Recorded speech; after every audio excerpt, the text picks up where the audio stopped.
Every man has been there. You're having a discussion about something simple, where to eat dinner, what movie to watch, why the credit card bill is so high. You present facts, logic, reasonable points, and somehow, 15 minutes later, you're apologizing for things you didn't even know you did, defending yourself against accusations from 2019, and wondering how a conversation about takeout turned into a relationship referendum. Let me explain why arguing with certain people, particularly in romantic relationships, feels like playing chess against someone who's playing emotional volleyball. You're not even in the same game.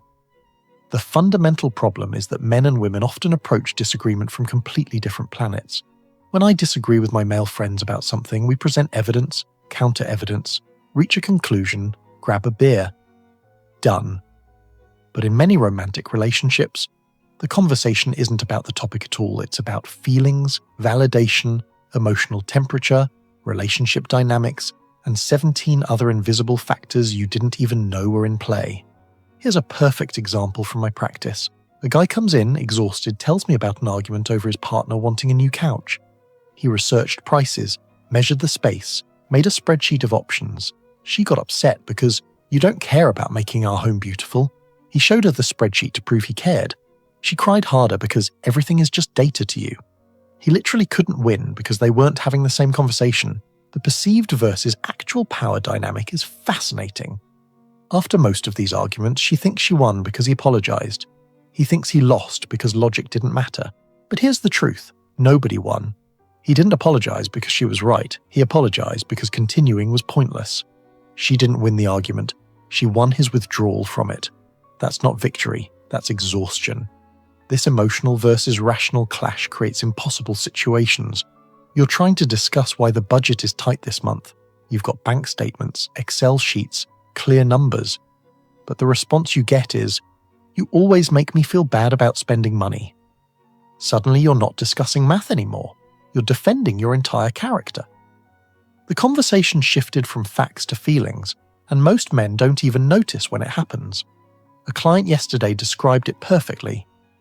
It's like I'm speaking English and she's hearing Portuguese, then responding in Mandarin, and we're both getting mad that the other person doesn't understand.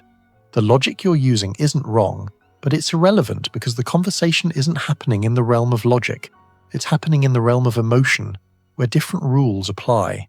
The unequal standards of behavior are staggering.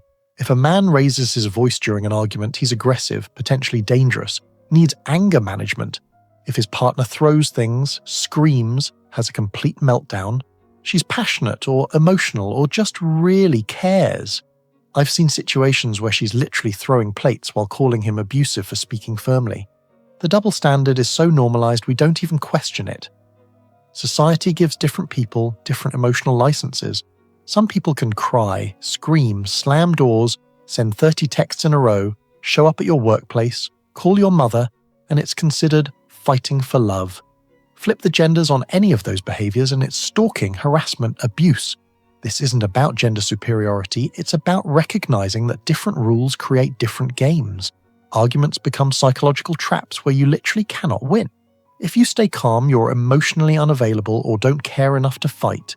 If you get emotional, you're scary, or just like her father. If you walk away, you're abandoning her. If you stay and engage, you're attacking her. Every possible response has been pre-framed as wrong. It's like playing tic-tac-toe where your opponent gets to go twice. I had a client map out an argument he had with his partner. Every decision tree led to him being wrong. Agree with her? You're just saying that. Disagree? You never support me. Stay neutral? You don't care about my feelings. The game is rigged because it's not about finding truth or solution. It's about emotional processing that looks like conflict. The illusion of victory is particularly cruel. She thinks she won because you stopped arguing. You think you lost because nothing got resolved. But the reality, both people lost. The relationship lost. The issue remains unaddressed, resentment builds, and the same argument will happen again next week with compound interest. It's not victory when your partner gives up. It's the beginning of emotional checkout. In many relationships, the gendered responsibility for stability falls entirely on one person. You're expected to be the emotional regulator, the adult, the stabilizer. When things get heated, you're supposed to de-escalate. When emotions run high, you're supposed to stay calm. But here's the thing. Being the permanent designated adult in a relationship is exhausting. You're not a partner anymore. You're an emotional babysitter. The mismatched social games make everything worse. Men often compete directly. Sports, business, clear winners and losers. Many women compete indirectly. Social dynamics, reputation, emotional influence. When these two styles clash in an argument, it's chaos. You're trying to win the point while she's trying to win the relationship narrative. You're playing checkers while she's playing emotional 4D chess. The social and emotional weaponry deployed in these arguments is incredible. The tone that implies you're an idiot while maintaining plausible deniability. The tears that appear exactly when you're making a strong point. This sudden bringing up of that thing you did 3 years ago. The "I guess I'm just a terrible person then," that forces you to comfort instead of continue your point. These aren't accidents, they're tactics, whether conscious or not. I watched a couple argue in therapy. He made a logical point about their finances. Her response: "That's exactly what my ex used to say." Boom! Now he's not discussing finances, he's defending that he's not her ex. She didn't address his point at all, but successfully derailed the entire conversation. It's brilliant if you think about it. Wrong, but brilliant. The double standards in judgment are everywhere. She can say, "All men are trash," and it's venting. You say, "Some women are difficult," and you're a misogynist. She can generalize your entire gender based on her ex, but if you mention any pattern you've noticed, you're stereotyping. She can be hangry, but you can't be grumpy after work. The playing field isn't just uneven, it's vertical. The erosion of respect through conflict is brutal. Every time you have the same circular argument, you lose a little respect for each other. She sees you as weak for not standing your ground. You see her as irrational for not accepting logic. Both of you are right and wrong simultaneously. The repeated pattern of unresolved conflict slowly kills the admiration that brought you together. Emotional manipulation through vulnerability is the nuclear option. When losing an argument on facts, some people shift to emotions. Suddenly they're crying about their childhood, their anxiety, their depression. Now you're the monster making a traumatized person cry over dish duty. The argument transforms from "whose turn is it to clean" to "why are you attacking someone with mental health struggles?" A guy told me his partner would literally curl up in a ball during arguments, making herself look small and vulnerable. He'd immediately stop, comfort her, apologize. Later he realized she only did this when she was clearly wrong. It wasn't real vulnerability, it was tactical vulnerability. But try explaining that without sounding like a sociopath. The miscommunication of intent drives everyone crazy. You think you're having a problem-solving discussion. She thinks you're testing the relationship. You're focused on finding a solution. She's focused on how the conversation feels. You end thinking you've fixed things. She ends feeling unheard. You both speak English, but you're having entirely different conversations. When you say, "Let's figure out how to handle the holidays," you mean logistics. She hears, "Let's discuss how much you value my family versus yours, and whether our relationship priorities align." You're planning travel dates. She's evaluating your commitment level. No wonder these conversations explode. You're not even discussing the same thing. The cultural conditioning runs deep. From childhood, boys are taught to compete directly, win clearly, shake hands after. Girls often learn indirect competition, social maneuvering, emotional intelligence as currency. By adulthood, these different operating systems are so ingrained that we don't even realize we're running different software. Both sides need higher emotional awareness, but particularly in recognizing when you're not actually having the conversation you think you're having. When she says, "You never help around the house," she might mean, "I don't feel valued in this relationship." When you say, "I do help," you're listing tasks. She's talking about emotion. You're talking about action, both valid, neither connecting. Modern relationship confusion comes from these fundamentally different rules of engagement. It's not that people are bad or malicious, they're just playing different games. Like trying to play poker with someone who thinks they're playing Uno. Everyone's frustrated, nobody's winning, and the rules make no sense because you're not even agreeing on what game you're playing. Many separations happen not from lack of love, but from exhaustion of translation. You get tired of every discussion becoming emotional warfare. She gets tired of feeling unheard. Both of you are tired of the same circular arguments. The relationship doesn't die from big explosions. It dies from 1,000 paper cuts of miscommunication. The appearance of strength versus real strength is crucial here. Some people think winning arguments through emotional tactics is strength. It's not. Real strength is staying calm when someone's trying to trigger you. Real strength is addressing the actual issue instead of attacking character. Real strength is walking away from unwinnable games instead of playing them. I see people who win every argument through emotional dominance, then wonder why their relationships keep failing. You didn't win, you just trained your partner to avoid conflict, hide their truth, and eventually leave. Pyrrhic victories in relationships are still losses. The male dilemma is real. You're trapped between being perceived as cruel when firm or weak when yielding. Stand your ground. You're aggressive and uncaring. Give in, you're weak and lose attraction. Try to find middle ground. You're wishy-washy. The only winning move seems to be not to play, but then you're emotionally unavailable. A client described it perfectly. If I match her emotional energy, I'm scary. If I stay calm, I'm condescending. If I walk away, I'm abandoning. If I engage, I'm attacking. I literally cannot find a response that doesn't make me the bad guy. This isn't an accident. It's what happens when emotional reasoning replaces logical discussion. The solution isn't to argue better, it's to stop arguing altogether. Not stop communicating, but stop treating emotional conversations like logical debates. When she says, "You don't care about me," don't list the 17 ways you showed care this week. Instead, translate the emotion. She's feeling disconnected. Address that feeling, not the literal words. Emotional translation over debate changes everything. You never listen doesn't mean you literally never listen. It means she doesn't feel heard right now. You always do this doesn't mean always. It means this pattern hurts. Stop responding to the words and start responding to the emotions underneath. It's not about being right. It's about understanding what's really being communicated. Here's a practical example. She says, "You care more about your video games than me." Your instinct is to defend. You only played for 2 hours, you spent all weekend together, etc. But that's engaging the wrong conversation. The real message is, "I'm feeling neglected and need attention." Address that. "You're feeling ignored. Let's do something together." Argument avoided, actual issue addressed. Some people need to hear themselves process emotions out loud. They're not actually accusing you of anything. They're working through feelings verbally. Your job isn't to defend against every statement, but to let them process, then address the core concern. It's like being a wall for someone to bounce a ball off. You're not supposed to catch it and throw it back harder. The chronic argument pattern usually looks like this. Issue arises, emotions escalate, original issue gets lost, personal attacks begin, someone wins through exhaustion, nothing gets resolved, resentment builds, repeat next week with compound interest. Breaking this pattern requires someone to refuse to play the game. I teach guys the emotional Aikido approach. Don't meet force with force. Redirect the energy. When she's emotional, become calmer. When she attacks, ask questions. When she generalizes, get specific. Don't fight the current, redirect it. You're not trying to win. You're trying to understand and be understood. The validation before solution approach works wonders. Before jumping to fix things, validate the emotion. That sounds really frustrating. I can see why you'd feel that way. That must be hard.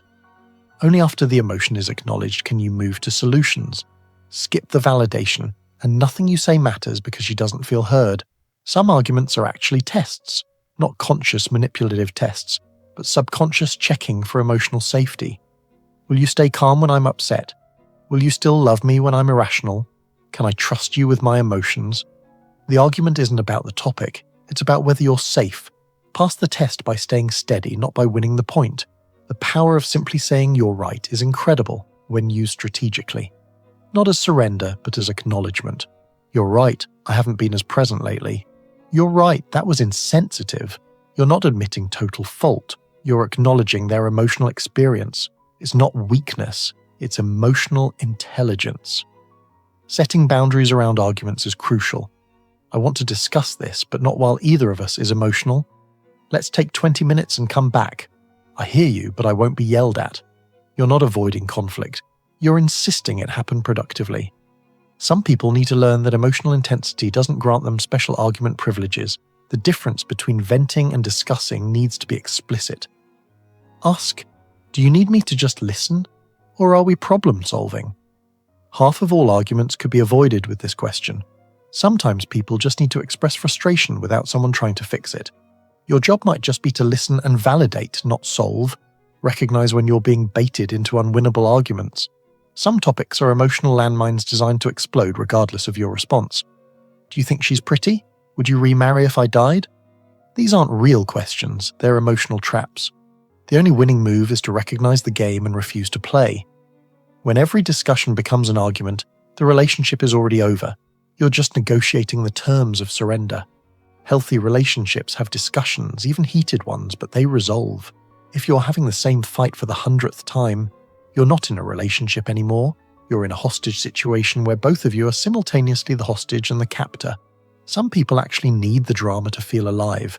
The argument isn't a problem for them, it's the point. The emotional intensity, the tears, the yelling, the making up. It's their version of intimacy. If you need peace and they need chaos, you're fundamentally incompatible. No amount of communication skills can bridge that gap. The strategic incompetence in arguments is real. Some people are perfectly capable of logical discussion at work, with friends, with everyone except their partner.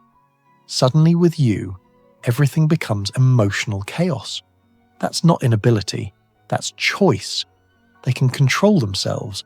They choose not to with you because emotion gets them better results than logic. Modern therapy often makes this worse by validating all feelings as equally important. Your feeling that the sky is green doesn't make it green. Your feeling that someone wronged you doesn't mean they did. Feelings are real, but they're not facts. The inability to distinguish between feelings and reality creates endless circular arguments about whose feelings are more valid. The exhaustion factor is what kills most relationships. Not the big betrayals, but the accumulated fatigue of never being able to have a simple conversation. When you dread bringing up any topic because you know it'll become a 3-hour emotional marathon, you stop communicating altogether. The relationship dies from silence, not conflict. Some people's entire identity is built around being the victim in arguments. They need you to be wrong so they can be right. They need you to be the villain so they can be the hero. Your growth threatens their narrative. Your happiness challenges their worldview. These people will create conflict from nothing because conflict confirms their identity. The accountability gap is massive. In many dynamics, one person can say horrible things during arguments, cruel, cutting, destructive things, and excuse it as, "I was emotional." But if you respond with even mild firmness, you're abusive. The person who causes the most emotional damage often sees themselves as the biggest victim. I've seen relationships where one partner spends hours researching, preparing evidence, building cases for why they're right about trivial things. They'd rather win an argument about who forgot to buy milk than have a happy relationship. They catalogue every mistake, weaponize every error, and then wonder why their partner seems checked out. The fundamental truth is this: arguments in relationships aren't about winning. They're about understanding. If you're focused on victory, you've already lost. If you need to be right more than you need to be connected, you'll be right and alone. If you can't validate someone's emotions without agreeing with their facts, you'll never have peace. Some people make arguing impossible by design. They shift topics, move goalposts, bring up the past, project futures, catastrophize, minimize, deflect, and gaslight until you don't even remember what started the conversation. It's not accidental. It's a strategy to avoid accountability while maintaining moral superiority. The word salad approach is particularly maddening. They throw out dozens of accusations, complaints, and issues in rapid succession. You can't possibly address them all. If you try, they add more. If you focus on one, they say you're ignoring the rest. It's designed to overwhelm your ability to respond logically, forcing you into emotional reaction or surrender. The cultural conditioning of reactions goes deeper than we realize. Men are taught that showing frustration is dangerous, that anger is toxic, that any negative emotion makes them a threat. Meanwhile, some people learn that emotional expression is power, that tears are weapons, that being upset grants special privileges. These different trainings create impossible dynamics, where one person must always regulate, while the other can freely escalate.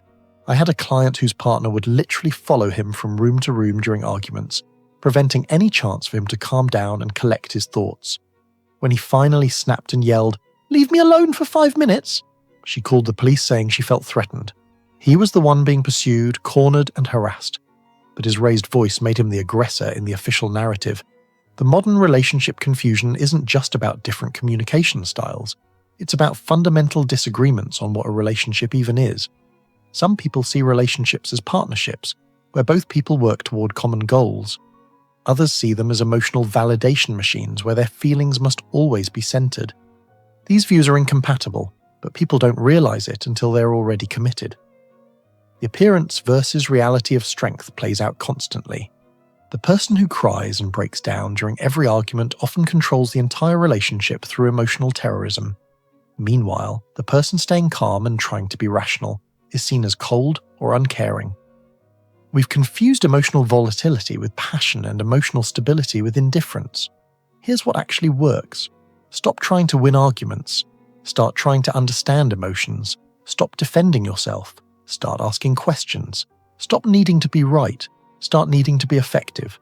Stop engaging emotional chaos. Start requiring calm discussion. Stop accepting unacceptable behavior. Start enforcing boundaries. The need for higher emotional awareness isn't just about understanding your partner, it's about understanding yourself. Why do certain arguments trigger you? What childhood patterns are you recreating? Are you arguing about the present or relitigating the past? Both people need to do this work, but it rarely happens simultaneously. The erosion of respect through chronic conflict creates a death spiral.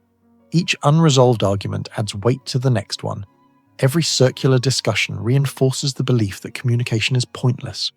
Eventually, you stop seeing your partner as someone to connect with and start seeing them as someone to defend against. Once that shift happens, the relationship is effectively over.